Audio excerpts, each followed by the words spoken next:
Oh, give it to KD. That's what I'm saying, bro. That boy, he the best scorer of all time. Let the man cook. Pull up. What are you double teaming the boy for? Okay, well, maybe he's just sorry.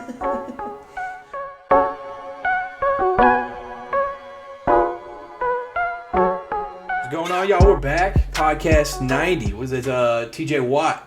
Hey. Right? Is that he 90, right? Yeah, JJ was 99. So Yep. podcast 90. What Sick. an NFL week. We got an absolute blowout with the Lions-Ravens. Other crazy 3 1-5 teams won a game. College football delivered. Goodbye to the Heisman for Caleb Williams. Goodbye to the playoff for USC. Utah owns them still. And now it's officially the best time of the year because NBA is back today. We're in Game 7 of the NLCS.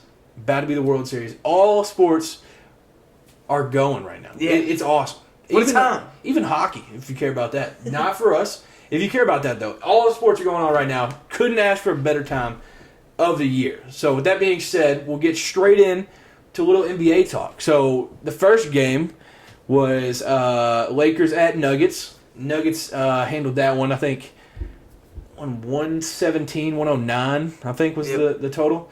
Yeah, Nuggets just look nuts again. They literally just brought back the entire roster minus Bruce Brown. And they just look like a team that would win a championship based on chemistry. They just they just do everything, and they know they're so good. It's insane. Yeah. Obviously the Lakers reconstructed roster, so I think they'll be fine though. Yeah, they were battling there towards the end. They got it within 4. Yep. Yeah, they cut it close there at the end, but yeah, Nuggets pulled that one out. And then going on right now, we have Suns at Warriors. So we're in the Chris Paul Warriors phase, which is weird. And as of right now, KD is absolutely non-existent. Yeah. He decided to stay in Phoenix. He's doing nothing. Yeah. We've seen him take one shot, it got blocked. And then other than that, he's just passing every shot up, passing it over to Yuta. Doesn't want to shoot the ball. But, that one's a nail-biter right now.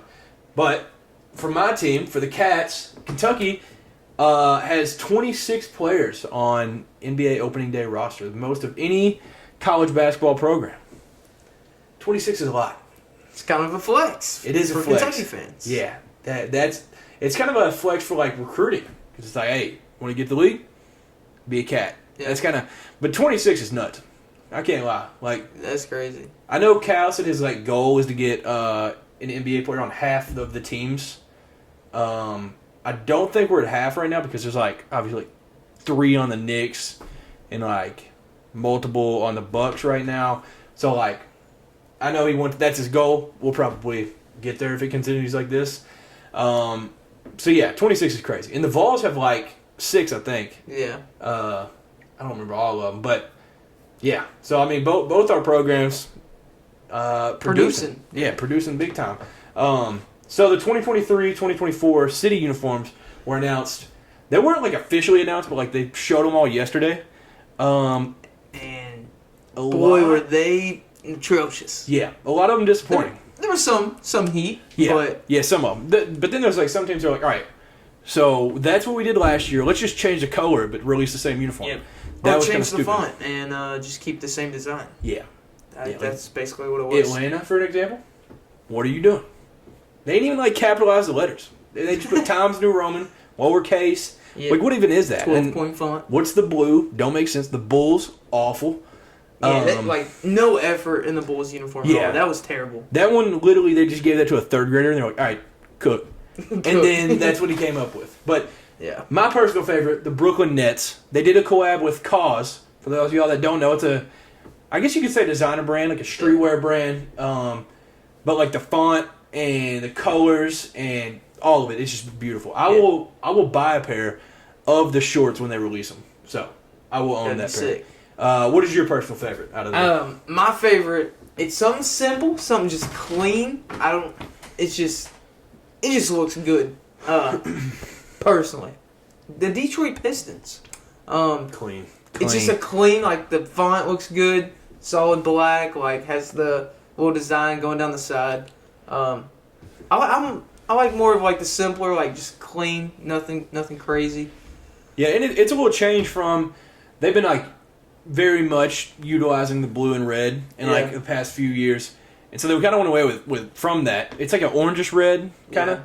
Yeah. It's dope. A cool font. I like that one a lot. But yeah, there was some bad ones. Yeah. Like the Jazz, they've overdone it. Yeah. Just gonna be honest. The Mountains were cool, like the first 2 times they did it, and then now they're just. And then I feel like the Celtics should just never release one because like it's just their uniforms are so classic. Like I don't know, but Minnesota.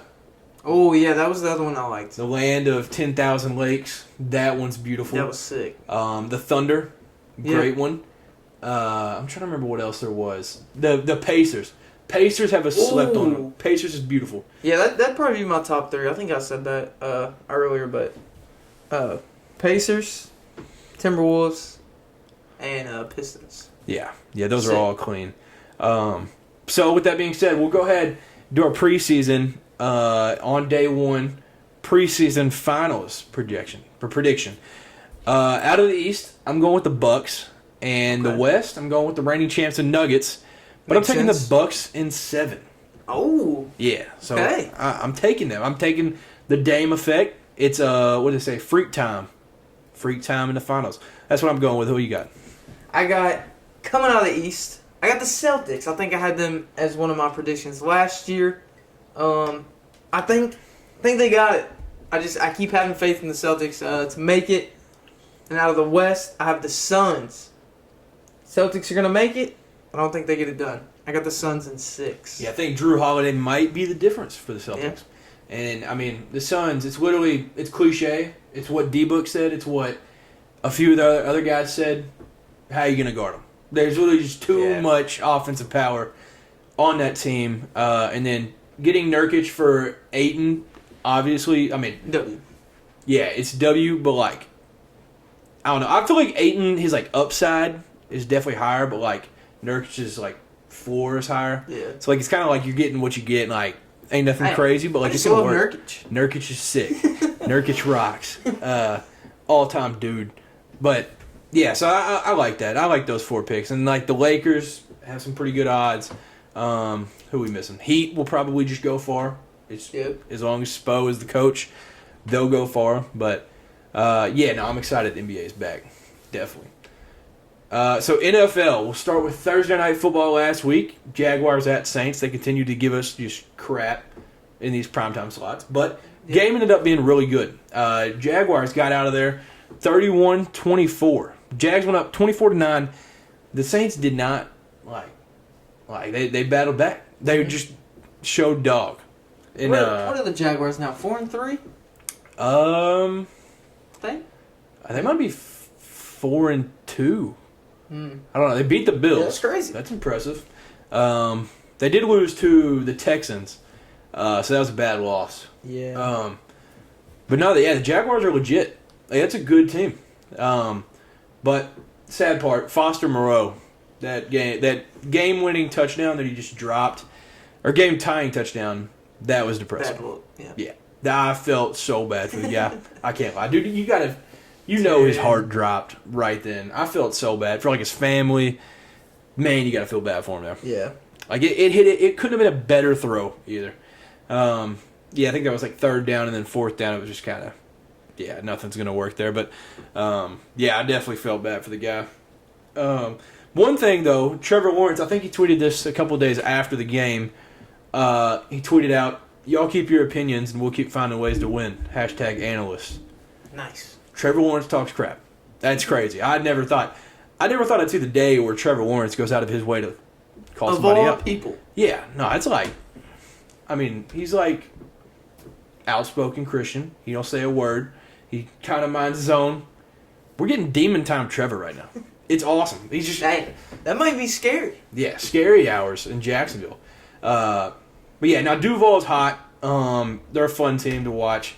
Calvin Ridley was literally non-existent in that game. I think he honestly bet the under on his receptions. So, he was not even at the game, basically. But, the Jaguars are a good team. The Browns at the Colts. Shocker. This was crazy. Yeah. The Browns escaped 39-38, but allowing 38 points to the Colts is alarming with a backup quarterback. Yeah. It's pretty bad. The Browns going into this had set an NFL record for the least amount of yards allowed through like 5 weeks or whatever, and they allowed 38 points. Yeah. That's pretty rough. Yeah, I think it was like last week. They were getting so much praise for their defense, and then this happens. Yeah. They needed a little humbling. Honestly, though, the Colts kind of got screwed in the end. The back-to-back plays, like that, the PI that they called was probably one of the worst PIs I've ever seen. There was no chance he would have ever caught that ball. And I don't know what the rules are technically on that. Like, it literally hit the wall, basically. Like, he never stood a chance of catching that. But, and then the play before they called holding, and then they ended up scoring there. But that was the Browns' first win in Indianapolis since 2011. So it had been a minute. But one of the most impressive things of the game, that Myles Garrett block kick. Did you see that? Yeah. Where he just jumped the line. Like, because I don't think you're even allowed to touch the line. Like, so he just had to clear him. Yeah. Like, that's just nuts. That's insane. Troy Polamalu. Yeah. Just, like, 150 pounds more. Yeah. Of straight muscle. But yeah, Myles Garrett is the first player since 2000 to have 2 sacks, 2 forced fumbles, and a block kick in the same game. He's just a unit. Like, he's just massive. He's scary. He's a guy I'd be scared to talk to in public. He's a guy that, like, you're like, a dude that big should not be able to move that fast. Yeah, it should be criminal to, like, allow a human to move like that. Yeah. Like, he's way too fast to be that size. The game that we brought up in the beginning of the episode, Ravens beat the crap out of the Lions. 38-6. Embarrassment. Yeah. It was insane. The Lions didn't even get a first down until they were down 28-0. That just, like, 38-6 don't even show how bad this was. And Dan Campbell said it best after the game, was like, they just beat our A-word. Simple. Yeah. Keep it at that. I mean, it was just absolute domination. Yeah. And Lamar looked MVP. Like, he did. That was MVP Lamar. Yeah. And it wasn't even that he was just, like, scrambling, running all over the field, Mike Vick stuff. Like, he was just sitting in the pocket. Just playing ball. Reading the field. Like, it was impressive. Yeah. Lamar looked great. Lamar said, Lions, you're having a great season. That's cool. Watch this. Yeah, hold my beer. And embarrassed them. Yeah. That is one thing. The O-line for the Ravens looked insane. Yeah. Like, they, like, running the ball, passing, like, whatever it was, like, they just dominated, honestly. Like, the Lions just could get no rush at all, and it led to this. It's like, a good sign for Baltimore fans. Yeah. So, this is, like, the story of the weekend, in my opinion. The Bears, obviously Justin Fields gets hurt. They're playing the Raiders. Raiders also not good. And Jimmy G goes out. So we got Brian Hoyer. But not many people knew who was going to be filling in Justin Fields' shoes. Introducing Tyson Bagent. Nobody's ever heard of him, I promise. This dude was literally playing Division II football at this time last year at Shepherd University. And you know what? I heard that at Shepherd University, some dorms, you can fish out of the dorm, out the window. What? Yeah. It's in West Virginia. There's a river right next to the dorms. This isn't, like, it's insane. This is, like, movie stuff. What? Yeah. That's crazy. Yeah, this dude was balling at Shepherd University. While fishing out of his dorm window. Yeah. Yeah. It's ridiculous. And a year later, he beats the Raiders in his first NFL start. That's unreal. It's inspirational. And if his backstory isn't interesting enough, his dad is a 28-time world champion in arm wrestling. Travis Bagent. This dude's awesome. Yeah. This dude rocks. And his dad, he's ambidextrous. So he's also the strongest in the world left-handed while being the strongest in the world right-handed. It's impressive. This is an impressive family. Yeah. That's crazy. If you're the grandpa here, you got to just give yourself a pat on the back. These guys are awesome. And the Bears just dominated 30-12. Like, I mean, they were able to run the ball. I mean, Tyson didn't try to do too much. He kind of just knew his role. And then, all-time interview after the game where they were just like, tell us about, or like, give some motivation or like advice to those in D2 and stuff, and like motivation that they can be in your shoes or whatever. And he just Like, I mean, he gave the cliche, like, anything's possible, basically. And it was awesome. Yeah. Like, just chills. And the city of Chicago, you could just feel the love to Tyson. Yeah, it was just awesome. Great day in Chicago. But the one thing, does Justin Fields even come back? Like, if I think he's still hurt, so, like, Tyson will be playing this week. But, like, if they win again, might be a question mark. I mean, undefeated. Can't argue it. So, yeah, we'll see how that goes. But, yeah, what a win. They need to do a documentary already on this guy. Yeah, one win just and I from need his it. family, his story. Yeah. Sick. Yeah. He's just Netflix, put him on. Oh, dude, I need it. I need it right now. Even if it's like one win and he hangs it up for a career, that's enough. Like, he's already a legend. Yeah. Like, everybody knows who Tyson Bagent is now. It's crazy. The Patriots upset the Bills, which is crazy. Like, if you would have said, like, Patriots beat the Bills and it's a shock like 5 years ago, you'd be like, what? Like, the Bills suck. The Patriots have Tom Brady. Yeah. But no, the Patriots were actually one of the worst football teams like ever. Mm-hmm. They were 1-5 going into it, and they win 29-25. It was Bills, crazy. They're struggling. The most confusing team in football. Yeah. The Madden curse might be a thing. True. Josh Allen just not winning. I don't know how his stats are looking so far. I haven't really looked. But the Bills are losing. Yeah. They're 4-3 now? Yeah, I think so. So, yeah, I mean, he's lost to Zach Wilson and Mac Jones. Yeah, not so good of teams. Yeah, not a good look. But I did see people hating on him. They were like, he lost to all these like different quarterbacks, all these different teams, and y'all consider him elite because he went to overtime versus Patrick Mahomes. Oh, yeah. I mean, it's kind of bold to just not say, like, he's not an elite quarterback just because, like, he's done other stuff, obviously. Like, you don't get to cover a Madden just for going to overtime. But there's a question. I mean, maybe he's just not what we thought he was. I mean, obviously he's got the receivers, the O-line, good. But, yeah, there's no excuse for this. This is bad. Yeah. Really bad. And, I mean, Mac Jones, what a drive at the end. And he throws... On National Tight End Day, throws a game-winning touchdown to Mike Gesicki. So, I mean, we'll mention him again later. Yeah. But, yeah, what a way to end it. Game-winning drive to get Bill Belichick's 300th regular season win as a coach. Yeah. And it was the most Bill Belichick post-game, too. They were like, congrats on winning your 300th game. What are your thoughts on it? He was like, oh, that's nice. He was like, and then they were like, you're knocking close on, like, second all-time in wins or first all-time in wins. He was like, oh, sweet. Yeah, that's cool. It's the most Belichick thing ever, dude. Yeah, he's like, oh, thanks. He cracks me up. Yeah, he's a funny dude. Chargers at Chiefs. Patrick Mahomes in the first half was probably, like, his first half alone would have been probably one of the best performances of the NFL season so far. In the first half, he was 20 of 23, 321 yards, 3 touchdowns, 1 pick, with a 140.2 passer rating.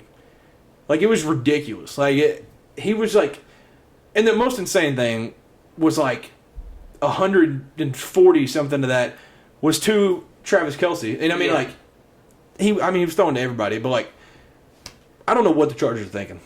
Like, what, do you just not realize Travis Kelce exists?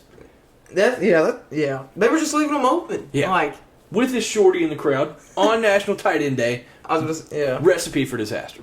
Hey. It's crazy. Like, Travis Kelce, first half, 9 catches, 143 yards, 1 touchdown. And he is the first tight end to ever have 100-plus receiving yards in a first half of back-to-back games, and the first of any position to do that in the last 5 seasons. Yeah. Shout out Chargers. You just didn't play defense. It was just crazy. It felt like Travis Kelce was just open every single time. Like, yeah. And that one play where he caught it, and you were just like, yeah, Travis is old. Like, when he was like, he's not old, but like he was like younger Travis scores on that wide open play where he turns it upfield and it's just him in the end zone with one dude in between. Yeah, young Travis scores there. Yeah, just gonna be honest. Like, what was he didn't even like try? Yeah, he didn't even try. He just said, "Oh, you got me." Dang it.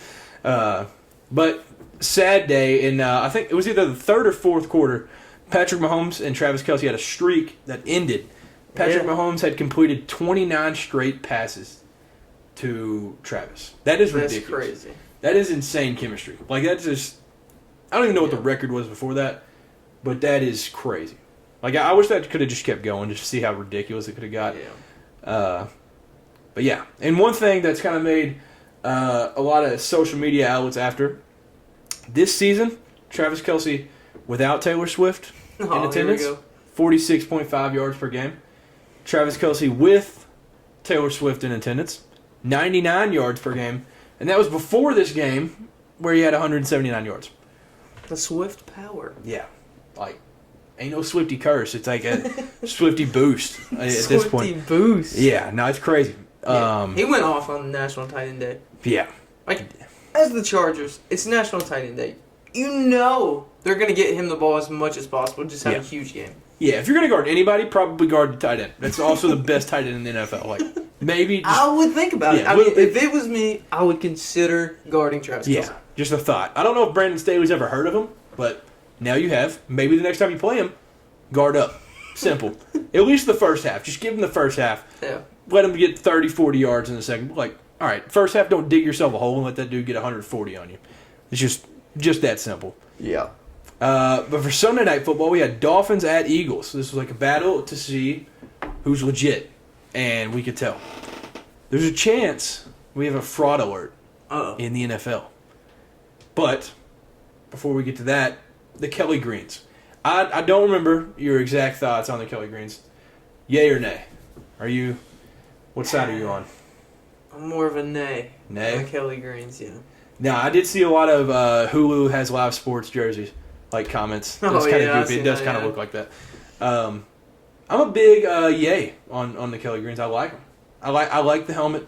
I like the green, and I love the field with it. The field with it to match the unis. It just rocks. That was sick. But the pregame video was amazing. I don't know who it was narrating it, but like he was like Sunday Night Football or primetime games are made for stories. And then he goes through, like, Jalen Hurts being this starter, and then he's playing bad in the Natty. Tua comes in, saves the day, wins the Natty, and then the next year, Jalen Hurts just stays to be his backup, and then Tua gets hurt in the SEC Championship. Jalen comes in, saves the day, wins the SEC Championship. Mm-hmm. It was awesome. That, like, and he was like, whoever was narrating it at the end, he was like, how does that make for a story? Yeah, that was awesome. Yeah. That was sick. And we had the first Julio Jones appearance. And Chase Claypool was suited up for the first time. I don't even know if he set foot on the field. But Julio Jones got a catch, which was wild. Alabama showed out in the game, to say the least. Yeah. There was like 85 Alabama players on those teams combined. And then there was, for some reason, it was a Georgia picture after the game of like all just the dogs. Like, it had Jordan Davis, Keely Ringo, Nolan Smith, Nakobe Dean, all these different dudes, but no Jalen Carter for some reason. I don't know why. I don't know if they just got a little beef. Maybe he just has some legal issues and then they just cut him off. I don't know. But, yeah, it was kind of awkward he wasn't in the picture. But A.J. Brown, he's now had 5 straight games of 125-plus receiving yards. Ties the longest streak in NFL history with Calvin Johnson in 2012 and Pat Studstill in 1966. It's wild. He's on a tear. Yeah. On an absolute a tear. Beast. Yeah, I think he had like 170, 180 in this game. Like, yeah. And it honestly feels like for him, he just like kind of turns it on when he wants. Like, he like started out like coasting, a couple catches, whatever, like. He's like, all right, I'll just try now. And then he like... That's crazy. Yeah. To be good when you want to be. I mean, that's like terrible, but like...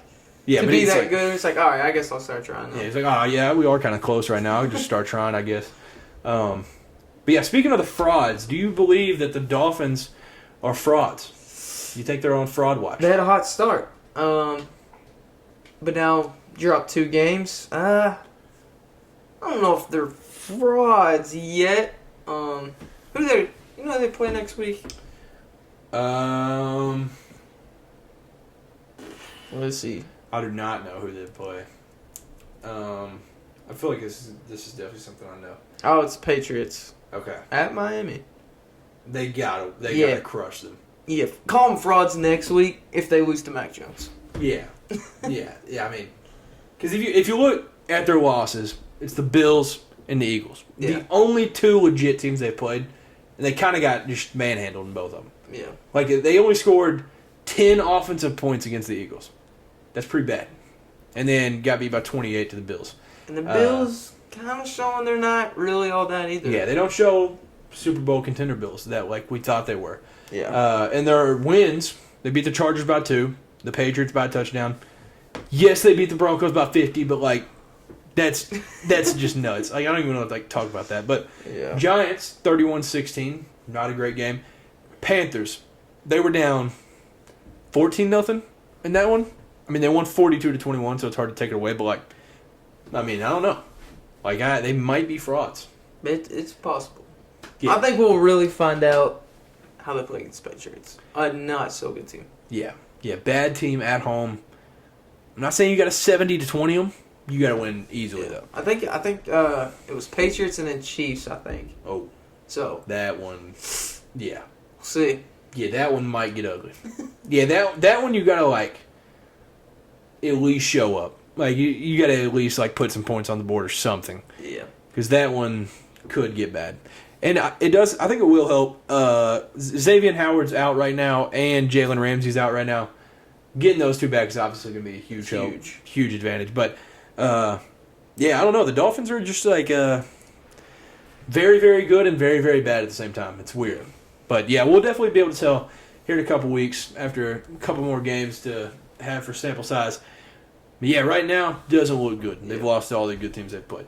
Right now, who do you think the most feared team in the NFL is? I mean, I would say it's probably the Chiefs. Yeah, Chiefs. I gotta go Chiefs. Because there ain't really anybody else. They ain't in even the league. slipped up really. Like they lost to the Lions, who's having like their greatest year ever, and that's like it. Yeah. Like everybody else is just like, all right, we'll just beat them. You could say Philly, but like, not anymore. Yeah. So, like 49ers at home. Oh yeah, 49ers. Yeah. Yeah. Yeah. I don't know. Though 49ers have dropped a few games. Yeah, they have. But yeah, right now I feel like it's got to be the Chiefs. Oh, we almost just hit on run. Yeah, I'm going Chiefs right now. The Chiefs just do like whatever. Like they just do like they just have so many. Like Marquez Valdes-Scantling had like 80 receiving yards. It's like what? It's like they have so many options and weapons. It's like they don't even really have to try that hard. Yeah, Like I feel like when Patrick goes out there and he's just like, all right, like who do I want to throw the ball to? Like yeah, just yeah. play It's around. like all right, well he's open. He's open. He's also open. He's open by a mile. Who do I want to throw to? We're having fun down here. Yeah. My wife and Taylor Swift's having fun up in the box, doing handshakes and whatnot. It's just a blast all around. Could you imagine if they had like Tyreek Hill? That would be nuts. Like that would be crazy. Like imagine he played for the Chiefs. Need a jersey swap of that. Imagine everybody just got traded to the Chiefs and they just became one. Dude. It does feel like every time a receiver is like in trade consideration, it's like, all right, here he is in the Chiefs uniform. Now you're scared. Yep. Like, yeah, it'll be like Justin Jefferson. He's like aggravated on the sideline. They're like, yeah, here he is in the Chiefs uniform. No, that's not going to happen. Just being honest. But speaking of the Niners, though, 49ers at Vikings. No Justin Jefferson in this game. The Vikings still won. It was crazy. Jordan Addison literally did his best Justin Jefferson impression. And, yeah, he balled out. That, I will say, personally, humbling. This is a humble brag right here. This podcast, I know I did. I don't remember who your favorite receiver was coming out, but this one was mine. This was like my pick. I was like, hey, Rookie of the Year, watch it. Yeah, he seems like he's the best one so far. Jackson Smith and Jigba scored his first touchdown Sunday, but like, I don't know. Jordan Addison looks nice. Yeah. Like, and I mean, he's playing a role behind the best receiver in the NFL, so like, it's hard to really tell. But now that he's on his own, with T.J. Hawkinson still, he's doing this. Like, yeah, it's impressive. The 49ers' last win in Minnesota was 1992, and that continues. So, it's a bad look. But Purdy at the end, Brock Purdy, man. Last week, he led the Niners down the field against the Browns for a field goal. They obviously missed it. Whatever. Still an impressive drive. Yeah. This one, he had to have the Vikings winning. Like, there's no way. He threw back-to-back picks to Cameron Bynum. Terrible. Yeah, awful. Like, there's like that first one was probably the worst throw I've ever seen in my life. Like, what is he doing? There was nobody even near him on that first throw. Like, that one was bad. And then the second one, great defensive play, risky ball. You just can't throw that at that point.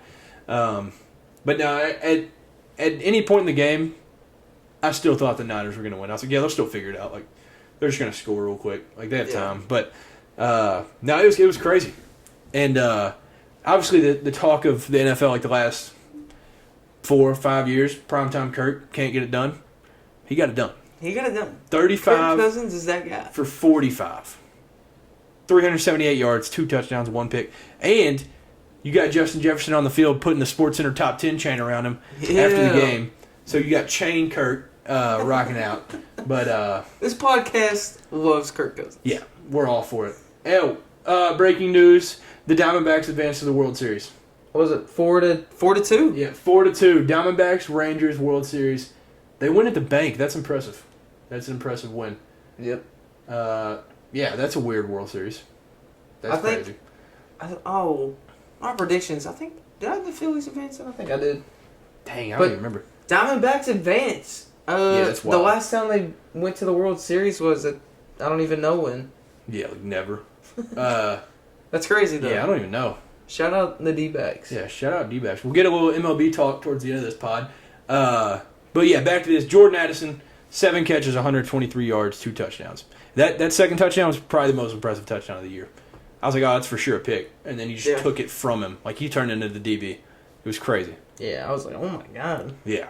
And I mean, like, he's just good. Like, he was just open all the time. Yeah. It's crazy how, like, some college players play different, like, I guess I should say, like, how some college players, like, line up in the NFL. Like, not all college players can play in the NFL. You know what I mean? Like, yeah. I don't know. It's weird. Yeah, I did learn crazy fact, though. I think it might have been Joe Buck talking about it. He said that he had either gotten an offer, or it was like his first offer, or even committed there to play DB at Notre Dame. Did you hear that during the broadcast? I don't think so. That was crazy. He said that, and then obviously he went to Pitt when Kenny Pickett was there, won the Biletnikoff, and then transferred to USC.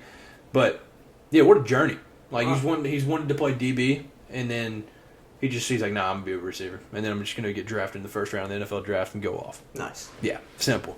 Yeah, it's crazy. And the Niners didn't even felt like they couldn't even get a rush, like the whole game. It was wild. Like they didn't get a single sack. It was like night and day with the Niners. Like I don't know why they looked so bad. Yeah, but I don't know. It was exactly like what the NFL has been this year, though. Like it just makes no sense at all. But yeah, it delivered. Like who plays Thursday night?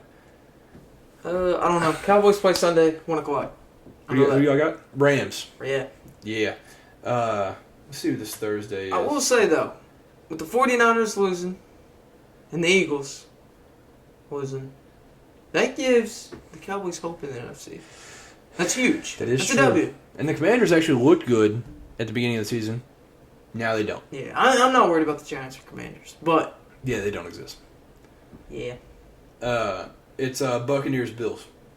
That's like you gotta win that if you're the Bills. You gotta win that easy. Yeah, yeah. Yeah, they almost lost to the Giants, and then they lost this past week. Like it's bad. I bet they drop it to the Bucks. Baker Mayfield, he's got it on the locks. Baker's that dude. Baker rocks, dude. I love Baker so much. He's gonna get it done for the Bucks. Hey, primetime Baker. Maybe he's just legit. And I also can't wait to see Kirk Herbstreit's schedule where he flies all over the country. That's my favorite part of the week. Oh yeah, that's cool. When he releases that Thursday, or it might be Friday morning, when he's like, all right, I live in Cincinnati, I fly to Buffalo for this game, and then I'm going to fly to L.A. at 2 a.m. I'm going to fly back to Cincinnati. I'm going to go to college game day the next. It's insane. It is wild. That dude puts up numbers on the weekend. I know he's got to be dog tired. On Sunday, you'll see him tweet, and he's cussing in his tweets, and you're like, dang, Kirk, get some rest, man. Get some rest. It's okay. Yeah. People were just Kirk's tripping. But keeping it football, college football week 8. So we had college game day to start it off, obviously. Oz or Oz the Mentalist, that was impressive. That was weird. Yeah, it was crazy. It was insane. If y'all haven't seen it, look it up on YouTube. I don't even know how to describe what he does. He messes with your brain. Yeah, basically what a mentalist is he knows what you're thinking before you even know what you're thinking. Yeah, it's spooky. It's weird. I don't want to spoil the whole thing, but at one point he has Pat McAfee pick out a card. He knows what the card's gonna be. He has Kirk pick out a person. Knows what the person's gonna be. Knows who he's thinking. Yeah. It's wild. It's nuts. It's freaky. Yeah, y'all go watch that if you haven't seen it. And then C.J. Stroud was the guest picker for this game this week. Yeah, he's got a future being an analyst. Yeah. Like, he's just a genius. Like it was like, I don't know, because usually you get just like an actor that like barely even knows what football is, and they're just like acting like an idiot on set. Yeah, he's like. Then he's like bringing out like analytics. He's like, oh, they don't bring just one pass rusher. They bring a whole pass rush. That really makes it hard for scrambling quarterbacks. Caleb Williams can be in shambles, but they get it done like barely or something. It's like, yeah, okay, well, it just sounded good. Yeah, like it goes from Pat, and he's like, I like USC, and then it goes to that, and it's like Lee Corso's not so fast. Like it's crazy. He just sounds like an absolute just Albert Einstein on the set. I could see him definitely being an analyst. That'd be cool. Yeah. Yeah, if he wasn't so good at football already, maybe he could just quit and then do it right away. But, like, yeah, he's balling in the league. So this was one of the most impressive and just wild things of the week. The over-under from Minnesota at Iowa, this is the most Big Ten thing ever. The spread was set at 30.5. The lowest over-under in the last 20 years of college football. That's just ridiculous. And the even crazier part is the under hit. It was 12-10. 12-10 final. Minnesota upsets them. And I think it was last week we mentioned, we were like, Iowa's just going to go 11-1. Like, it's going to be stupid. Well, nope. We'll slip up. Minnesota gets it done. First win on the road at Iowa since 1999. It's a cool rivalry. Minnesota won the Floyd of Rosedale trophy. It's just a pig. It's awesome. It's just a pig. It's just a pig trophy. It's so sick. Like, it's just the most Big Ten trophy ever. I don't even think I've seen. I'm gonna look up a picture because I haven't seen it. Yeah, Floyd of Rosedale. It's literally just it's the most Minnesota Iowa rivalry trophy you could even imagine. It's awesome. Let me see this thing.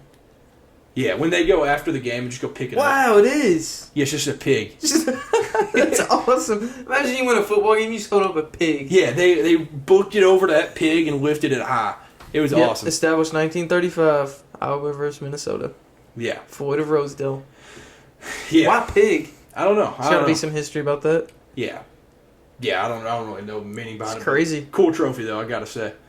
But the weirdest thing, and I mean, you could say they got cheated. What is your thoughts on, it was Cooper DeJean,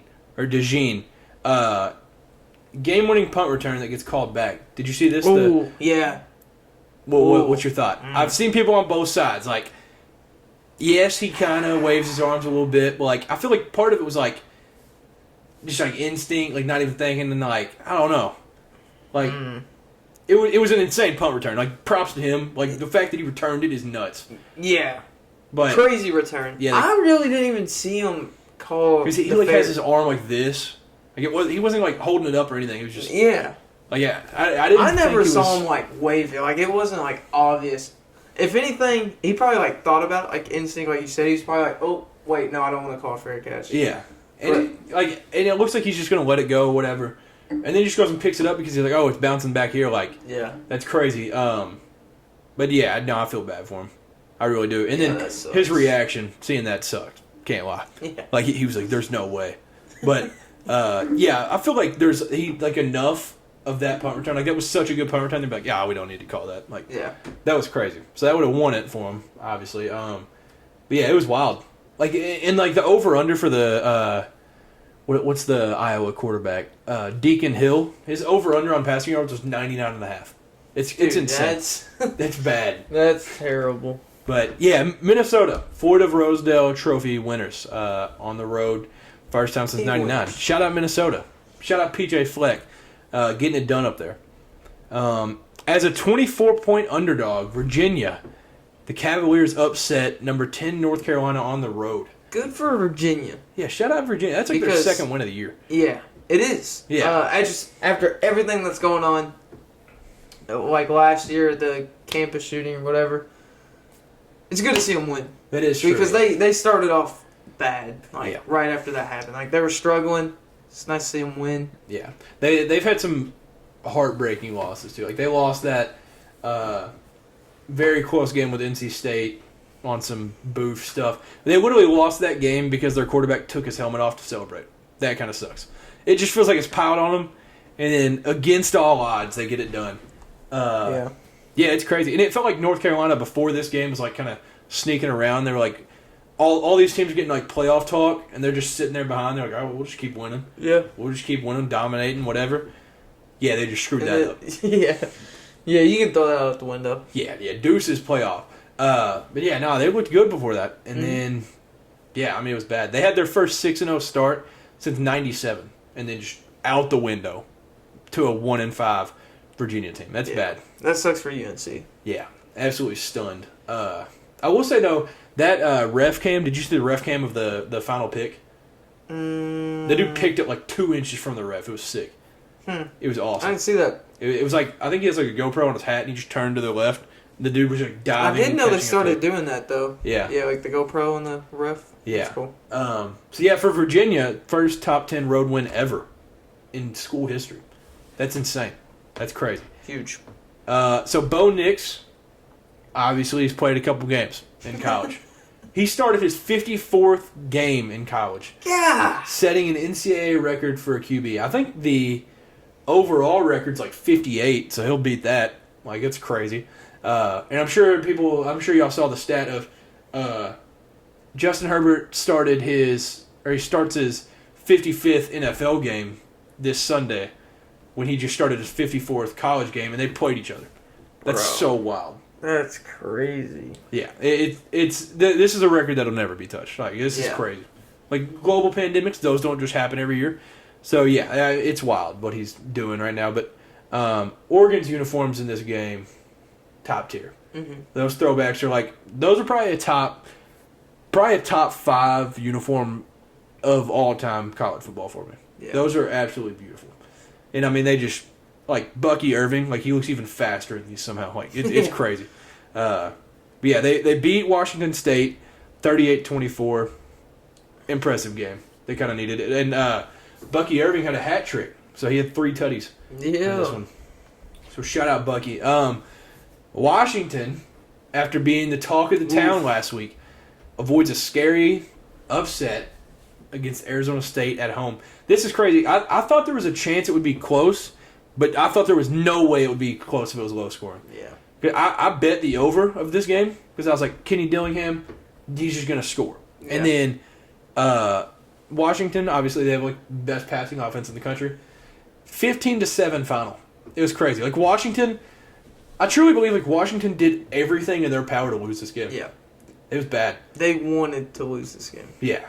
And also for them, it kind of sucks because they ruined their beautiful uniforms. They had the Husky royalty, the chrome purple with like chrome gold, like absolutely beautiful uniforms, and then this is what they got to go with. Like, pretty bad.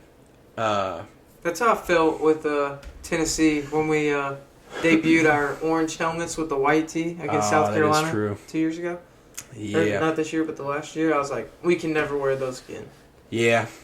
Yeah. I mean, we wore a black uniforms for the first time since 2014 versus Missouri in a crap show. So. Yeah. That's one thing about new uniforms. If you do not perform good that first game with the new uniform, you're like, yep, throw it away. Curse. Yeah. No, save them for the D2 teams. Like, yeah, that's what those are for. Just save those for those games. Yeah, this is the first win with less than 20 yards rushing since 2002. And the first win without an offensive touchdown since 2001. It's ridiculous. Like, wow. There's no reason they should have won this game. And, dude, I can't remember their Arizona State's running back name, but this dude needs a shout-out. He's the most football guy ever. Like, when you, like, dream of just a football player, like, this dude definitely is, like, there an hour early, snorting pre-workout, and then just like he does like he'll like throw the ball, he'll play linebacker like if he wants to, like he's an animal. Yeah, he's the running back. Cameron Scadaboo. Nice. Yeah. And W name. Yeah. They're like Scadaboo like all the time. It was awesome. The commentators loved him, but yeah, he was awesome. He's like probably my favorite player in the Pac-12 now. He's just fun to watch. I'll be tuned into Arizona State. Not many people say that. I'll be watching their games. Yeah. But yeah, Washington now 7-0, but they didn't drop. I was shocked. Yeah. Michael Penix, his Heisman odds. Yeah, plummeted. Yeah. After last week saying, man, it's his to lose. Well, he might have brought somebody back into it. It might be his to lose. No. Yeah. I wonder if there's a Cameron and Kay podcast curse, because the title of last week was, will Washington be the first Pac-12 team since in the playoffs since 2016 or whatever, when they went. Mm-hmm. Yeah, they looked awful. And it just felt like the whole team was out of whack, and like, I don't know. And I've never noticed it till this game. One of the coolest traditions in college football. Another reason why college football is superior.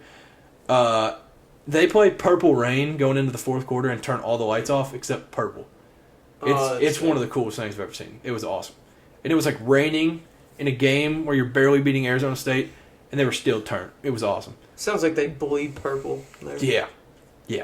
I do. I got to go to a game there. Their stadium, the atmosphere, everything. Like, it's wild. Number 2, Michigan goes on the road, and there's not even words to put into how bad they beat Michigan State. I'll put it this way. They beat them so bad that Michigan State's captain on defense entered the transfer portal. No joke. He entered the transfer portal like yesterday. That's crazy. That's how bad they beat them. 49-0, and it could have been worse. This used to be such a good rivalry. Like, when Michigan State was good, like, this would probably be the game of the week. Yeah. Like, everybody's like, Michigan State. Like, this is going to be sick. Yeah. Now Michigan State's just irrelevant. Hey, more cool uniforms. They wore blackout uniforms for the first time. They ruined those. You get beat by 50. Shut out. Yeah. If you get shut out by 50, you can never wear those again. Just being honest. Yeah. You have to give it a calendar year before you're allowed to put those back on. Yeah. So, that was bad. But Michigan, they're good at football. We'll just announce that. They've outscored opponents in their last, I think it was 8 games, maybe, 325-47. That's impressive. That's a lot of points to a little. Michigan, like you mentioned, J.J. McCarthy is now the Heisman frontrunner. So, J.J. McCarthy's to lose. We'll just say that every week. Whoever's the frontrunner, it's yours to lose. Yep. So now if J.J. McCarthy goes out and puts up like 100 yards, 3 picks, that'll be bad. Yeah. Yeah, you have one bad game, your Heisman odds, like, you're screwed. Yeah. Yeah, you got to be perfect. Michigan probably plays like School with a Blind next. Like, it's so crazy. The top 3 teams in the Big Ten. You got Penn State, Ohio State, Michigan. Those 3 teams just have a 2-game schedule every year. It's just like, all right, well, we'll just run through all these teams. Okay, now there's a game. Like, we now play a good team. Yeah, it's wild. Michigan, though, they play at Penn State. That might be interesting. That could be knock out of the playoff type. And then that opens up that last game of the year, the game.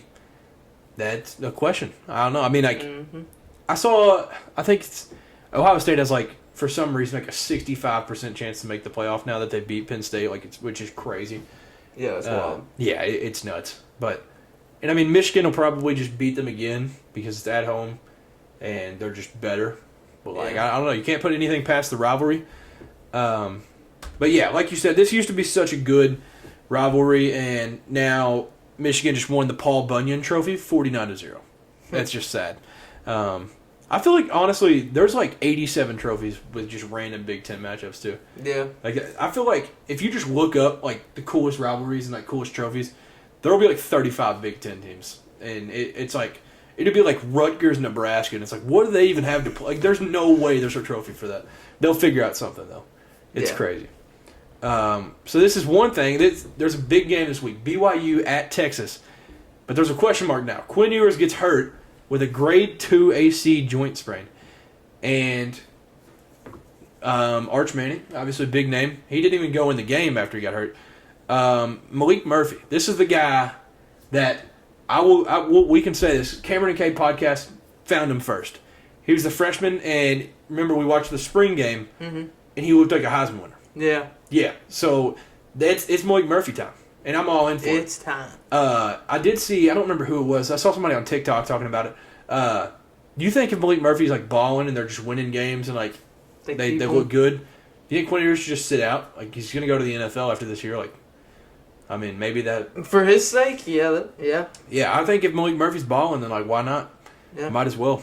It is crazy that, like, Malik Murphy's that good, and then like Arch Manning ain't even played a second yet. Like it's crazy to have that for your quarterback room. That is crazy. That's insane. But it's weird with Malik Murphy because like I don't know if you watch a spring game, that dude was moving, but he's like a pocket passer. Like, it doesn't even make sense. But yeah, he's a big dude. He's like 6'5", 250.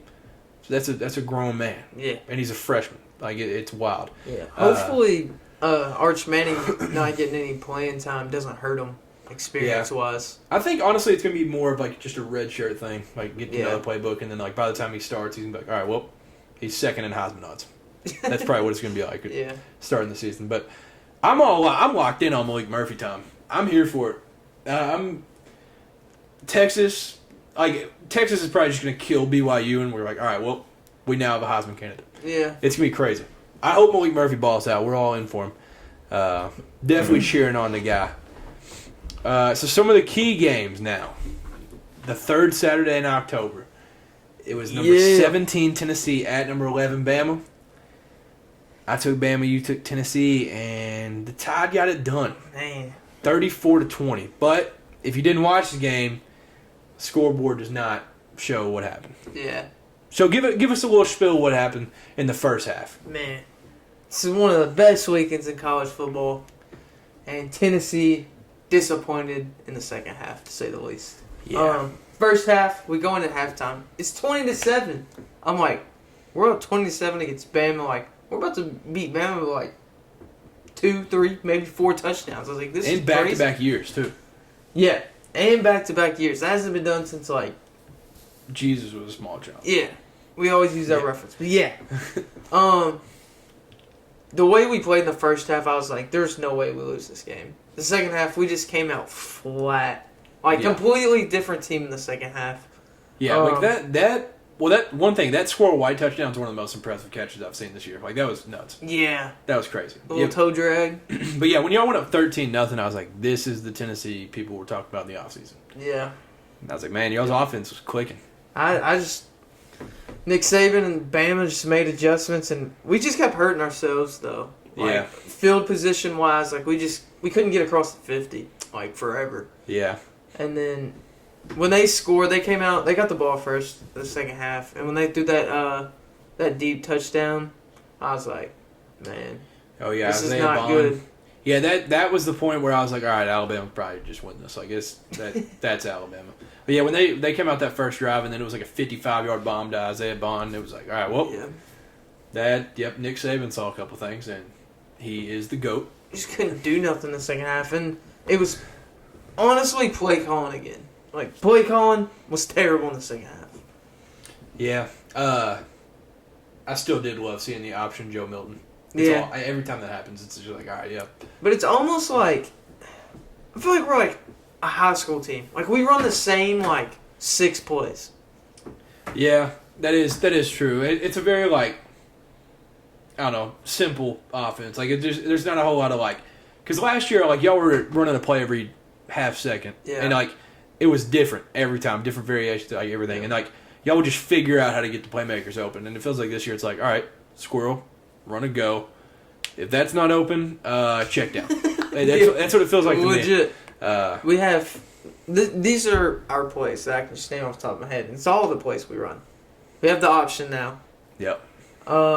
We have the dives that are always great. Just right up the middle, just snap it. It's kind of like a read, but he's not really reading. He hands it every time. What else? What else do we do? Like quick screens. Yep. To the outside receiver.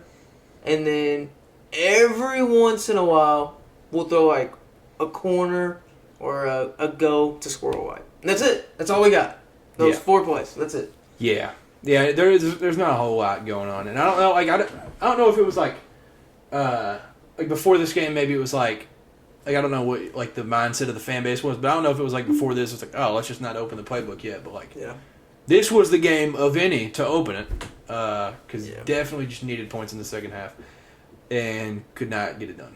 And Alabama in the second half, like 27 unanswered. That's so Alabama. Yeah. But yeah, no, I think like there is some Like there's a takeaway that you can have where you can be optimistic and you're like, that first half was ball. That was awesome. But then like, I don't know, you can be a pessimistic guy and just be like, that second half, anybody's gonna be able to do it. Like anybody's gonna be able to score. So I don't know. I mean, like when y'all were doing that the first half, I can speak from the Kentucky fan base. There were Kentucky fans that were just like, oh crap. Like obviously we play the Vols next week. We were like, I saw some people that were like, they're actually gonna be like a 20-point favorite. Like it was nuts. Like the way y'all's offense looked in the first half, it was crazy. Like all of Twitter was like, wow, Tennessee's about to beat the brakes off Alabama. But yeah, then they just 27 unanswered in the second half. Yeah, that's not good.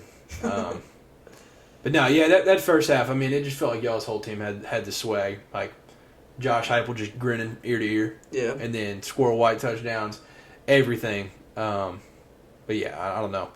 And honestly, the game, like the play that completely switched it all was that fumble from Joe Milton. Mm-hmm. I don't remember if it was like Dallas Turner, but then they returned it was a scoop and score, and that kind of just. I don't know what happened at halftime, but we were just a completely different team. It was not the same team. Yeah, I don't know if it was like, because sometimes you can just get a coach and they're just like too conservative in the second half, and like they're just like, all right, we'll just play not to lose.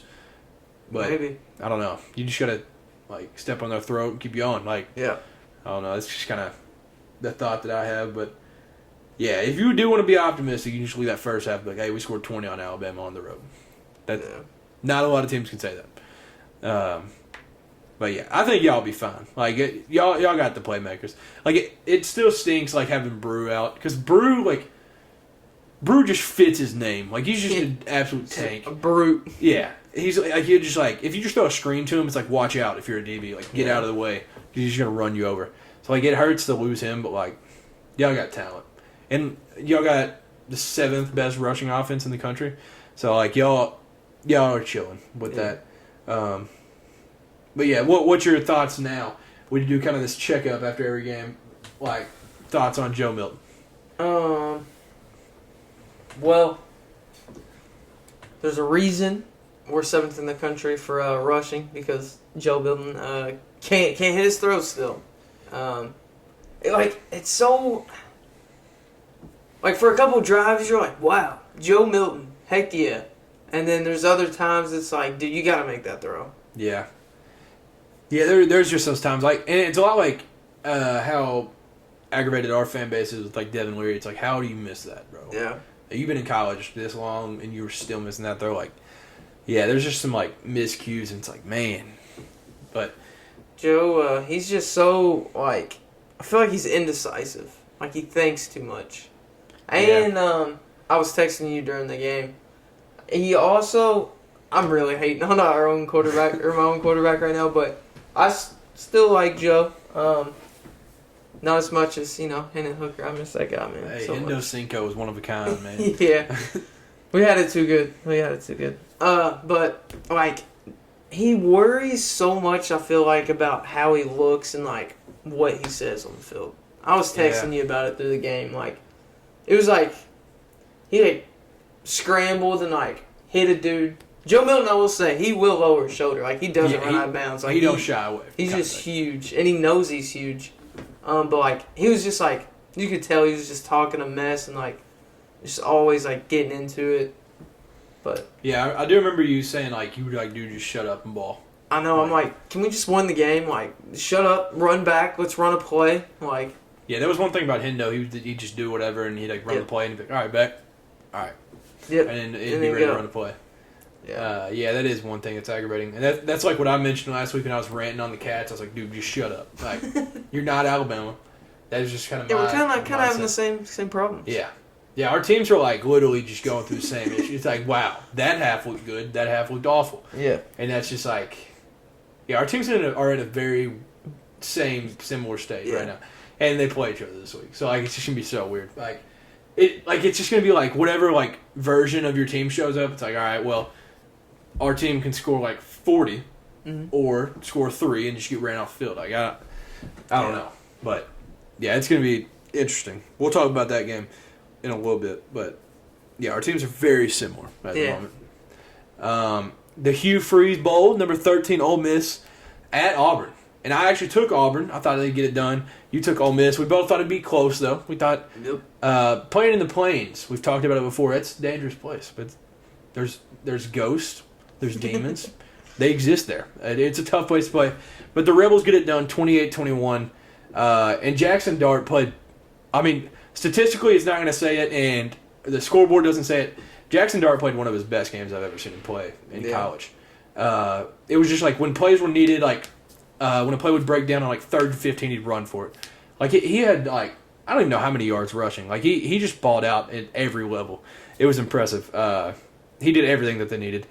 But this game showed that winning at Auburn, like that's a tough place to play. Obviously, they can win the West. Like Ole Miss could legitimately run the table. Like they're gonna lose at Georgia probably. Like I don't see a world where they win that one. But other than that, like there's not a reason that like they lost to Alabama already. They beat LSU. Like that's the top 2 in the West. Like why can't they just win out and win? I mean, if they just handle their own, like there's a serious world where Ole Miss is in Atlanta, which is crazy.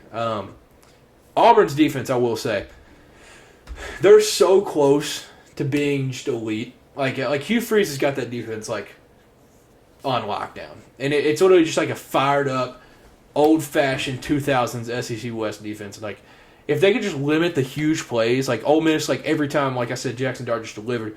If they could just limit those huge plays, they could win a lot of these ball games. Like who are they playing? They could have beat Georgia if they limit huge plays. Obviously, Brock Bowers late.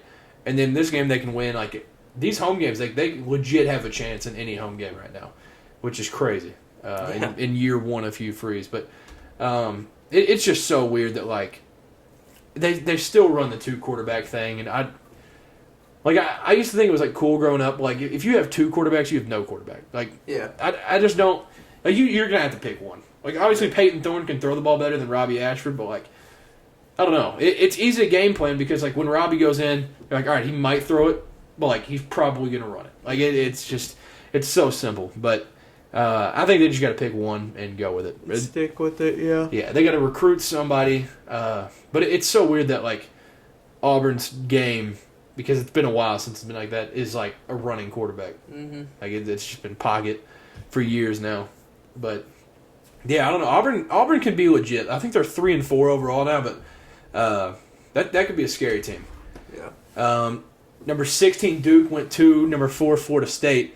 We both took Florida State, and this was a game where we didn't know if Riley Leonard was going to play, and the Noles still looked dominant with Riley Leonard playing. Going into this, Duke had never beat Florida State, so that continues. But Riley Leonard balled out. Like, for what he had, like, going into that injured with his ankle injury, like, it was impressive. Like, his stats aren't going to show it. It was, like, 100-something passing, but, like, he would run the ball. Like, he went back in after, like, getting banged up and stuff. Like, it was amazing. But Duke, honestly, like, controlled the first 3 quarters. Like, it was their game to lose. And then once Riley Leonard went out, I think it was, like, they popped up some stat. It was like yards after Riley Leonard went out, Florida State 220, Duke 3. And I was like, there's no way that's real. It was crazy. Like they legit just shut down. Yeah. And I don't even know who that backup is, but he came in and just absolutely stunk it up. But so once Riley went out, it was over. But first 7-0 start for Florida State since 2014. Famous Jameis. It was awesome. I knew it was coming. The GOAT. Yeah. But honestly, for Florida State, this is my question: are they going to go undefeated? Like, I'll read off their. They're definitely making the playoffs. Yeah. Like I really don't see them losing. So the only game I see them where they might have a chance of losing is at Florida, which is the last game of the year. But they play at Wake Forest. They're a 20.5 point favorite. Okay. At Pitt sucks. They're 2-5. Yeah. Miami at home, so that's one of their toughest opponents left. They get them at home. North Alabama, that's literally going to be like a 50-point spread. That's brutal. Yeah, that one's a watch-out game. But and then at Florida, that Florida one, Florida can spoil a season. Yeah. They can ruin their season there. Wouldn't that be something? That would be awesome. If they went out up until Florida, lose to Florida, I still think they make the playoffs. Yeah, well, I think a lot of it at that point just depends on the ACC championship too. True. Because they'll go to that and like you gotta.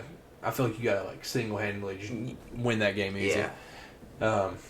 And I guess it depends on what everybody else does around the top 5-ish. Yeah. Yeah, I mean, if you have one loss, and it's on the road in an SEC team, I think they'll let you in. Like, yeah. They So it's not like horrible. yeah, if you go undefeated in the ACC and then you win the championship, yeah. I mean, Florida State's just good. Like, they're crazy. Like, Johnny Wilson going into the season was like so highly projected, like he was their number one by far, and then they just got gold with Keon Coleman. Like it's crazy. But yeah, Jordan Travis is balling too. So they're crazy. They're just they're so good. Number 14 Utah at number 18 USC. We both thought USC would get the bounce back game, but the Utes still own them. 34-32 final. Utes win on the road. It was wild. And Utah kind of like controlled the game from the jump. They went up 28-14. USC had to battle back, and Zachariah punt return. We brought him up multiple times. He's literally just Tavon Austin. Like it's wild. Like he's so fun to watch, and he's one of those players that's like, all right, well, the game is never over if you have him on your team. Because that punt return, he returned it like on some crazy stuff. Back to the 11, and then USC scored to go up 32-31. So they got in that game because of him. But then, once they go up right there, they go up 1, and Barrett Alexander hits quarterback late, but it ended up getting called targeting. And all-time football move by him. It was sad. The dude was crying on the sideline. I felt so bad. I was like, man, they got to show Bear. Like, dude, I felt so bad for the guy because he just... There's so much passion, like in that moment, like you're up 1 to seal the game in like the most important game of the year, and he just gets taken out of the first half of next week too. So I felt so bad for the guy, but yeah, Bryson Barnes took over that game. So he had a 26-yard run with 20 seconds left, and got up to the Utah 19. They were around like the 50 or whatever in. I mean, he literally just single-handedly put them in field goal position, just put the team on his back, and they set up he got to where it'd be a 37-yard field goal, and then they did the little run over, call timeout, try to center it up for a 38-yard attempt, and it's good. So, Cole Becker for Utah, it's a game-winning field goal. USC's 4th straight loss to Utah. It's wild. They got their number. They beat them twice last year. Lincoln Riley's never beat Utah. Well, I don't know if they've ever played like before he got to USC, but he's 0-3 against them. So, dang. Yeah, Whittingham's got his number. Utah owns the Trojans. Yeah.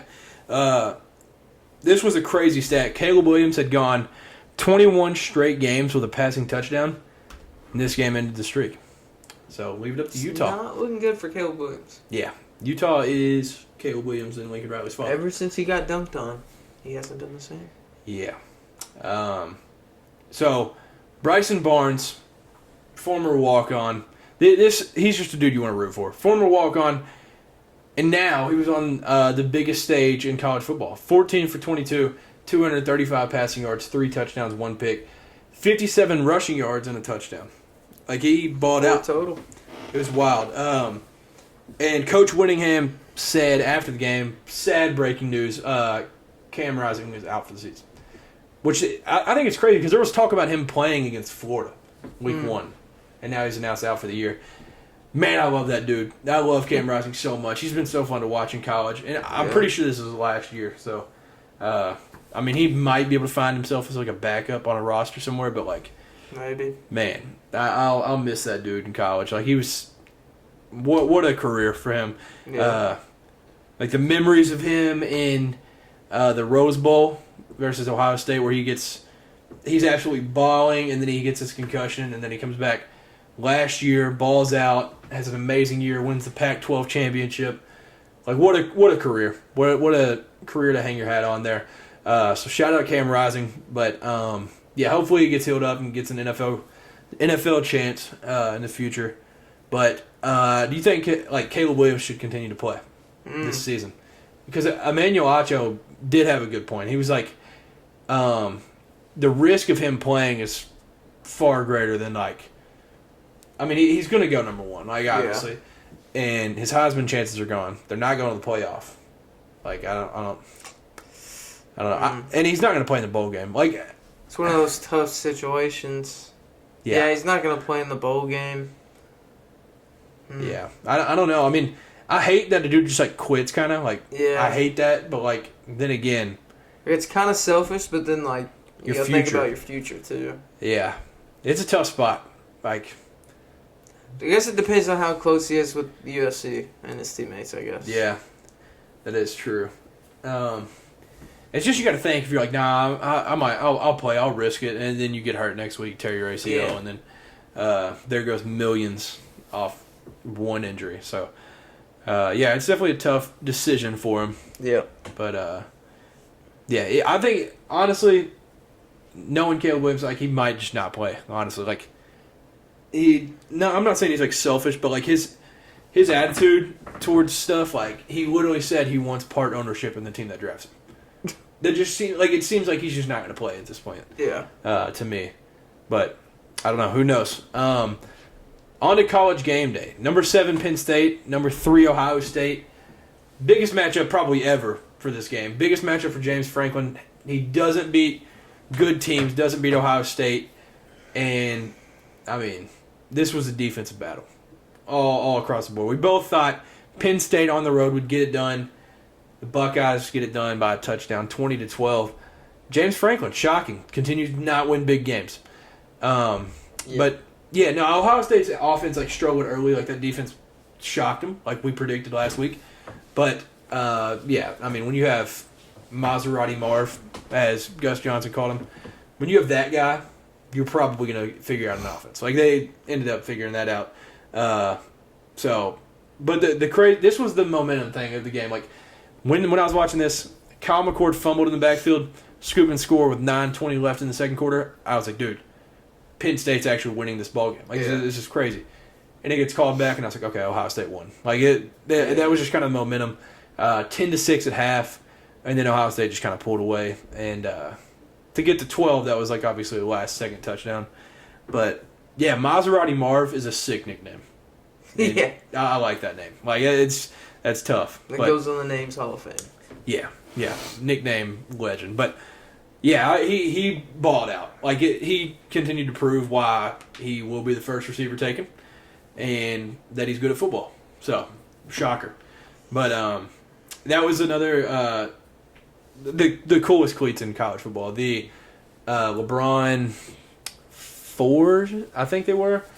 LeBron like has this graffiti line or whatever where it's like just got all this like graffiti drawn on it, but then he made them into cleats and they said like Ohio State, Buckeyes, like all this different stuff. Yeah, they were tough. Those were sick. So now we'll do celebration of the week. I'm going with, I mentioned him earlier for the Vikings game, Cameron Bynum. After both picks, that dude he had the nerve to run straight to the end zone and do the worm. It was awesome. The worm. Yeah, it was amazing. The classic. Yeah, he did it twice. It was amazing. And then after, it was one of those things where like the camera guy goes on the field and he's like videoing him and he was like backpedaling, like turning, like he was acting so goofy.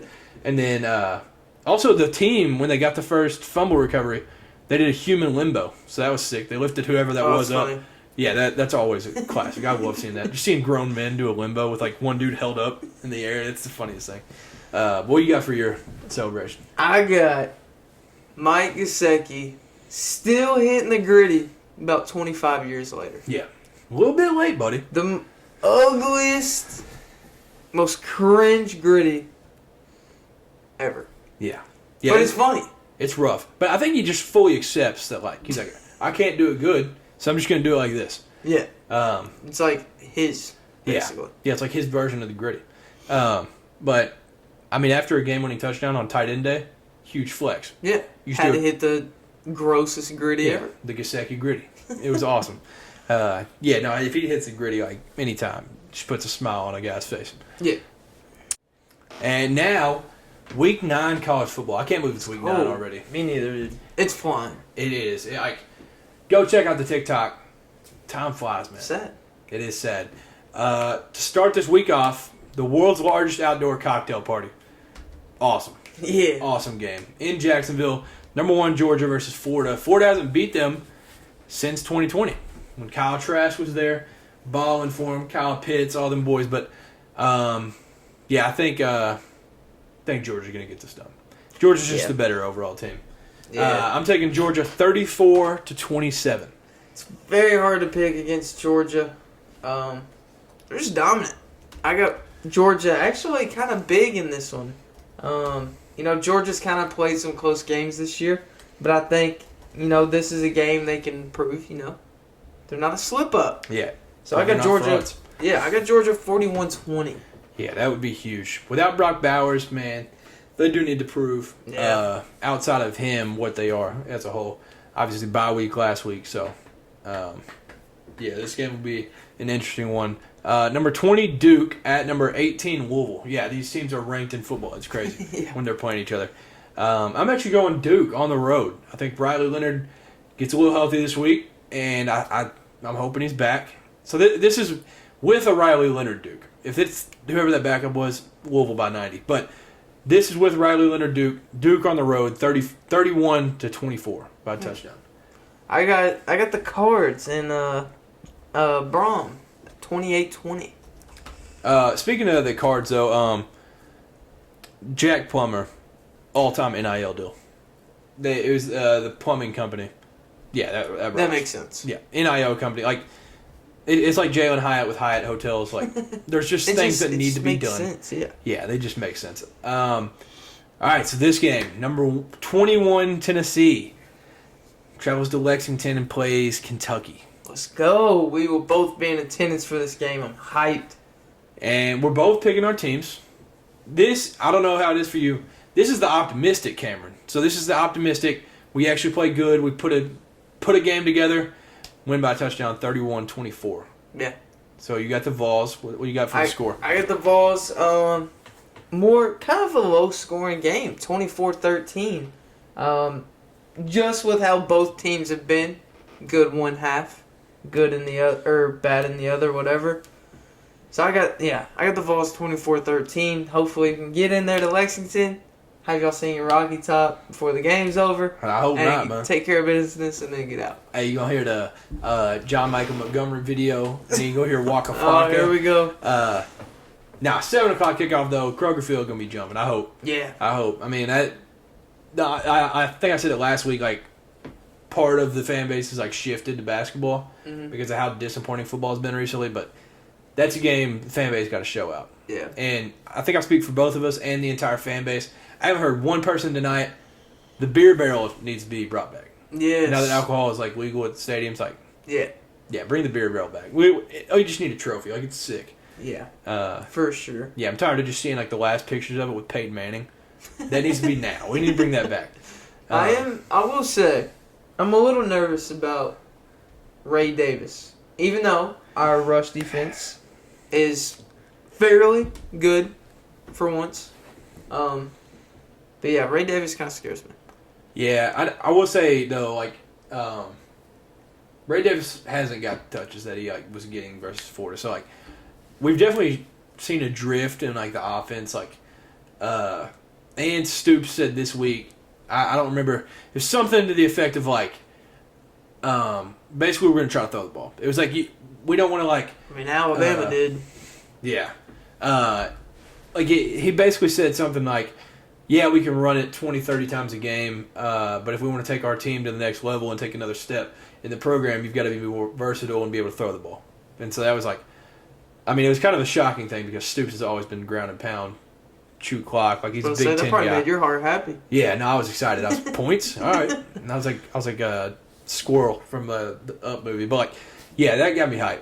It was a good statement, but with how Devin Leary's been passing this year, I don't know if it's even like gonna matter. Like, he's got to hit those throws. Like, but it does bounce off last week when I said the NC State coordinators were like, he doesn't play slow football. Like, if you play him fast, that's how he's in this zone, and that's how he's played good. So like, if we run fast and we get a lot of plays done, like we just like play fast football in general, I feel more confident going into this game. If we play as slow as we have been, we could just get ran off the field. Fans leaving at halftime. Like, there's just two versions of the team that we can see, and I don't know. It depends which one shows up, kind of like. But yeah, this game I'm excited for. This is there's like to the fans that have like switched to like basketball mode. There's like 2 games left on the schedule. It's this one in Alabama, and so I hope the crowd is good, and yeah, hopefully just Lexington's the move this weekend. Yeah. Now, number 23, UCLA at Colorado.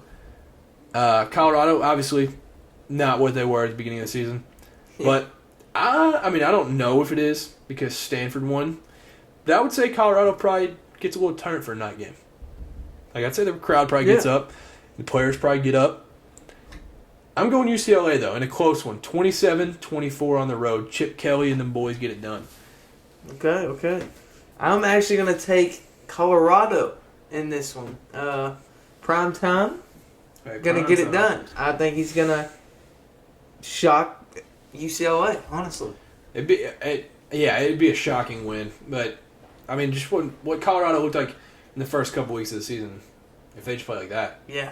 I mean, their defense has got to figure something out. Like, you can't let Alec Ioman or whatever. Yeah. You can't let that dude go like 300 receiving yards. Like that was nuts. That's crazy. Yeah, you can't let those teams that they scored 46 in the second half. That's crazy. Yeah. Can't allow that. Yeah, I got like I said, Colorado 28-27. So a little bit of a nail biter. That'd be a fun game. That would be a blast to watch. On to college game day. Number 8 Oregon at number 13 Utah. Oregon's a 6.5-point favorite. Oregon leads the all-time series 24-12, dating back to 1933. Both teams 6-1. Both of them with a conference loss on the road. For Utah at Oregon State and Oregon at Washington, so both ranked conference teams. But the last time Oregon won at Washington or at Utah was 2016. So it's been a minute. They haven't won in Salt Lake in a while. But Oregon, obviously, they've been able to run the ball. They've been able to pass the ball. Oregon has the 6th best rushing offense in the country. It's crazy. I did not know that. Yeah. They average the most rushing yards per play in the country. 6.77 yards per carry. It's crazy. Dang. Yeah, and 225 yards per game for them. But on the other side of that, Utah has the 5th best rushing defense in the country. It's going to be ground and pound, just man on man. They've only allowed 2.97 yards per carry and 78 rushing yards per game. So it's going to be interesting. And I think a lot of it, Utah does not have a passing game. If they can figure out how to pass the ball this week, they'll be good. Bo Nix is going to like ball out. They're going to have receivers like if Oregon can pass the ball, they can get out of here with a 10, 20-point win without getting scared at all. Yeah. But I think just depending on that Utah rush on Bo Nix, like you can't let that dude get comfortable. And yeah, I mean you just got to get pressure on him immediately. Mm-hmm. You can't let Bucky Irving go for 3 touchdowns. That's obvious. But yeah, it's gonna be fun. A really good rushing offense versus a really good rushing defense. So I'm excited for it. Yeah. Utah currently has an 18-game winning streak at Rice-Eccles. So for me, I think that continues. I think Utah gets it done at home, 20-14. I know 2 seasons ago Utah owned Oregon. They won in the regular season by 1 million, and then they beat them in the Pac-12 championship. And then last year, Oregon got them by 3 at home. I think Utah wins this one at home, 2014. Okay. That's a good pick. I got the Ducks, man. I think Bo Nix in Oregon comes out of there with the W, breaking the 18-game winning streak. I think it's now. They proved they want to go to the playoffs again. I think they try to prove they deserve to go to the playoffs. Try to get in there, get a spot. Oregon 45-38. Yeah, this is like a must-win if you want to be a playoff team. Yeah. You can't slip up anymore after that one loss. Like we mentioned last week, after you lose to Washington, you got to play perfect. Yep. So that requires a win on the road in a tough environment. This will help. Yeah, 3:30 game. So it'll be. I mean, 12:30 their time. So you got to get up for this game if you're Oregon, and I mean you should be able to motivate yourself talking playoff aspirations and stuff like that. Oh, yeah. And for Bo Nix, if he wants any chance at a Heisman Trophy, it starts now. But, yeah, this is definitely a game I'm excited for. For MLB, as we promised, the ALCS. So Rangers actually won Game 7 in Houston, 11-4. The Rangers, shockingly, are 8-0 on the road this postseason. I did not know that. Adolis Garcia won the 2023 ALCS MVP. He had 15 RBIs in this series, the most in MLB history in a single series. He balled out. Yeah. It was crazy. What a series. Yeah. Rangers' first trip to the World Series since 2011, their third trip ever. They went back-to-back in 2010, 2011, and now they're here for the third time ever. So, yeah, shout out the Rangers. But as we mentioned at the beginning, the NLCS, the Diamondbacks forced a Game 7, and this was the first Game 7 in Phillies franchise history, which is wild. And they get it done on the road. Diamondbacks win in the bank. Yeah. 2 games in a row in the bank, on the road. So we got the Diamondbacks in their second World Series ever. And then the Rangers in their third. So you'd be lying if you said that you predicted this as the World Series. But this is the first time in 7 years that the World Series won't feature the Dodgers or the Astros. Feels good. Something new. Good for America. America won, to say the least. But it is like 2 underdogs that got hot at the right time. So it's an awesome series. Definitely going to be locked in. This postseason's been electric. It really has. It's been a great postseason. Yeah. For baseball. Yeah, we've always said on this podcast that October baseball is different. This October treated us well. So some stocks of the week. I'm buying stock in security guards. So in the Phillies Diamondback series, one of the games there was a Phillies security guard absolutely deck streaker.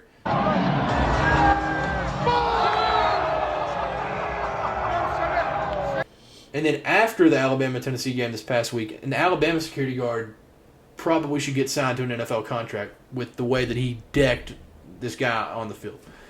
Tackle. Oh! Oh my God. Did you get that? Yeah. Dude. What a fucking... He legit, like, I know he had to knock the breath out of him. Probably gave him a concussion. Like, you can see something in the video fly out of the guy's, like, hand or pocket or something, like 10 feet in the air. Like, it looks like something out of, like, a cartoon. Yeah. It was wild. And then, I know that dude was a linebacker. Like, he got up and he was like, yeah. And he stared at him and then, like... He like, walked off, looked back at him. Looked at the sideline. Little. And he, like, walked off with a little swag to him. He was like, yeah. Took me back. So, yeah, he was hyped up about that. But security guards are on one this week. Yeah. Bad time of the year if you want to streak. Recommend security not doing it. Yeah. Yeah, maybe it's just Where October. do they find these guys? Yeah. He needs to be playing for Alabama. There's no reason that guy should not be on an NFL roster.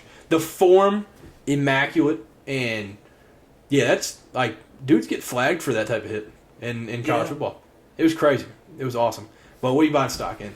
I'm buying stock in the Chiefs fan base. One just being because the Chiefs are basically playing backyard football out there. Yeah, we got our first Jackson Mahomes appearance too. Yeah. Jackson Mahomes is up there, and then Taylor Swift and Brittany Mahomes, and their handshake just up in the box going crazy.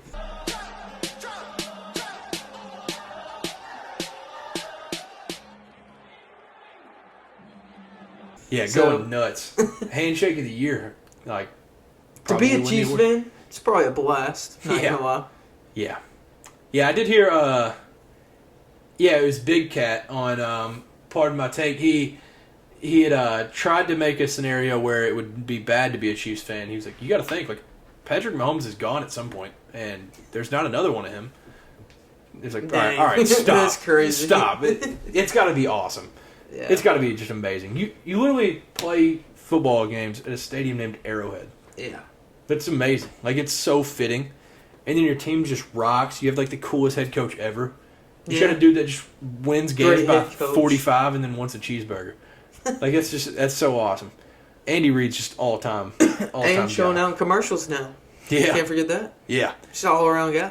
Well, speaking of commercials, Travis Kelce's in every other commercial. That too, yeah. Yeah, the one that's good is the Experian commercial where he's like, "You're Brian Halsey, zero debt or whatever." He's like, "I worship you, man." That one's awesome. But yeah, Patrick Mahomes, Travis Kelce, that one is good too. The State Farm Mahomes and Mahomes. Oh yeah, That one's nice. Yeah, they got to be getting a bag off commercials. Like Andy Reid, like the State Farm one's got to be just a bag in general. But yeah, and I did see a few weeks ago, Donna Kelsey was with Jake from State Farm. They were sitting next to each other at a game, so they're bros. But yeah, so this week I'll be selling stock in Michigan football. So we were hyping them up earlier. Good football team. Might be a little backstory though. This was from ESPN about a week ago. The NCAA is investigating the Michigan Wolverines football program amid allegations of sign stealing, the Big Ten Conference said last Thursday. So Connor Stallions is the guy. Remember the name. He is the center of the Wolverines' alleged sign stealing scandal and is believed to have purchased tickets to more than 30 games at 11 different Big Ten schools over the last 3 seasons. Interesting. And there's a clip that we were looking at before this where they were playing Ohio State last year, and it's a little cold snap, whatever. They're trying to get him to jump, and then they look to the sideline, change the play up, and they react, and they're like, all right, yep. And they just call some play call, and I mean, I don't know what the play ended up resulting in, but they definitely knew something. He went out of his way to go look for Ryan Day. So, yeah, it's a bad look. Yeah, it's a very bad look. Yeah. Dion had some comments where it was like, you could have all-day playbook, all the plays in the world, whatever. You still got to stop them. Yeah. Like, all right, Dion. But, you can always say that, but, like, to an extent, if they're going to games, like, and learning the signs, that's crazy. Yeah. Like, if you ever want Minnesota to have a chance against Michigan, you can't give Michigan the signs. Like, they're never going to be, within 50 points if they have the signs, too. Like, the games are already cupcakes for them. Like, why do they even need the signs? Like, true. But maybe Georgia's so good they just didn't get the signs from them, so then Georgia just beat the brakes off of them 2 years ago. And then they couldn't steal the signs from TCU, so then TCU beat them. Yeah. So, maybe once you get to the playoff, moment's too big. Moment's too big. Connor Stallions pees down his leg. But so yeah, what you got for selling stock? Selling stock this week. Is it Jonathan Allen? I think that's his name. Yeah. On the Commanders, he had some words. Yeah. After the loss to the Giants, he was not happy. My iPad died, so a lot of cussed out words, so we can't say some of these. Yeah. He said, "I'm effing tired of this S word. It's been 7 effing years of the same S word. I'm tired of this S word." Yeah. So basically, selling stock in Commanders team morale. Yeah, as a whole, yeah, it's pretty bad. You can't have a guy just saying that after a game. Like, man, the Commanders were so fun the first couple weeks too. They were. And now we're at this point. Yeah. It's sad. But no, I mean, yeah, it's tough to come back from. Tough to kind of throw that one under the rug. That's a tough one. So to wrap things up for the show, one will flex for Kentucky. Boogie Fland commits to Kentucky, the number 1 point guard in the class of 24. But I added this on here because of this insane stat. This is Coach Calipari's 15th 5-star point guard to commit to him since 2007. So out of 16 years, he's had 15 5-star point guards. That's ridiculous. Like that just doesn't even make sense. Like, how is it even possible? He's literally just a GOAT recruiter. Like, I don't want to hear anybody else even in consideration. Like, it's crazy. Like, y'all can clown on him, say he's not a good coach, whatever. Like, whatever you want to. You cannot say anything about his recruiting. And then everybody was like, well, he used to pay these players to get him here. Like, bro, you can legally pay now, and he don't do it. Like, yeah. So it's crazy. He's just a recruiter. And I listened to the Old Man and the Three. It's JJ Redick's podcast, and Tyrese Maxey was like, JJ Redick brought it up, and he was like, so when Cal walked into your house, was he like, hey, here's all my guards that made it to the league? And he was like, he didn't have to do that. Like, you know what he's produced. And so he was like, I grew up seeing Derrick Rose balling, seeing John Wall ball. Like, Yeah. He's like, you just see that stuff on on NBA, and it's like, oh, he went to Kentucky. He played for Coach Cal. Like, it was wild. Like, he's had from Tyreek Evans, Derrick Rose to now Boogie Flan.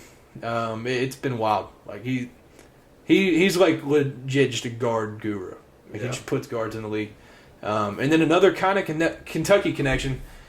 Taylor Lewan today on Bussin' with the Boys announced Will Levis is set to make his debut in Tennessee. So he said he's going to start, but I've heard from Adam Schefter, he tweeted that Malik Willis and Will Levis are going to be playing in the game. So I guess we'll see both of them. But the coolest thing is they're wearing the Oilers throwbacks. So y'all know how I feel about those, man. Like those are sick. So what a uniform to debut in too. Yeah. That's going to be sick. And a debut in the state of Tennessee. Yeah. What are the odds? It's crazy, man. I hope Will Levis, man, there's just so many haters. I never once in my life was out like, yo, Will Levis is going to be just franchise-changing quarterback, like the greatest quarterback out of this class. I just hope he's good. Like, I'm not even asking for much. Just silence the doubters and shut up the haters because, like, man, they'll be even louder. Like, draft night, they were loud, and it'll be even double if he plays bad. So, I just hope he plays good, doesn't do too much, doesn't screw it up, basically. So I'm rooting for him. I don't even know who did the Titans play. I know it's crazy that they are going to wear the Oilers throwbacks against Houston at some point this year, which is wild to wear it against the opponent of the city uniforms you're wearing. You're wearing the Houston Oilers uniforms versus Houston Texans. Okay, they're playing the Falcons at home. Atlanta's a 2.5-point favorite. Underdog. Will Levis upset? I don't know. Hey, it's stage is set. Yeah, it's right there for the taking. But I'm excited for it. But yeah, Thursday, Bills Bucks, must win for the Bills. We'll put it that way. Yep. But yeah, this week is gonna be exciting for NFL and college football. A lot on the line, especially being Week 9 as it closes down. And then next week we'll have more on the World Series. So. You got any last things before we head out? Yeah, I just remembered Tennessee's head baseball coach, Coach V. He was at the ALCS Really? game, yeah. Wait. I don't know if that was not tonight. Game 6, maybe. Does Ben Joyce play for the Phillies? No, he plays for the Angels. Angels. I knew it was a red team. So wait, who's playing, or did he just go? He just went. Oh, he was I didn't there. know if there was like he was a like ball. right behind home plate. I'm pretty sure they showed him there. He looked like he was having a great time. Grinning ear to ear. Hey, if you're a baseball coach, that's got to be just the prime spot to be. Yeah. Behind home plate. Also, speaking behind home plate, that video of DeAndre Swift and Terrell Edmonds at the Phillies game is one of the that is hilarious. all-time videos. That's hilarious. He's like, you ever been to a baseball game? He's like, no. He's like, yeah, me neither. He's like, hey, they change pitchers every game, right? He's like, oh, for real? Oh, because they can't throw too many pitches? And then he's like, oh, he looked like he about to go crazy or do some damage. He's like, I told you. Yeah, talking about Kyle Schwarber. Yeah, and then it was when a D-backs player got up. He was like, I am trying to see a home run. Not right now, though. Dude, that's a funny video. If y'all haven't seen that, look that one up. They're a funny duo. Yeah, that duo is crazy. It's awesome. But yeah, I guess that'll do it for this week. Let us know the most, season-changing, whatever, games in y'all's mind for college football or NFL. And what's going to kind of move the needle for these teams. Thank you all for tuning in. One last check. Phoenix leads 100-96 with 3:40 left. KD bricked another. Shocker. KD looks awful tonight. I don't know what he's got, but so that's a little check there. But thank you all for tuning in. Once again, have a great rest of the week. Be safe and peace. Peace.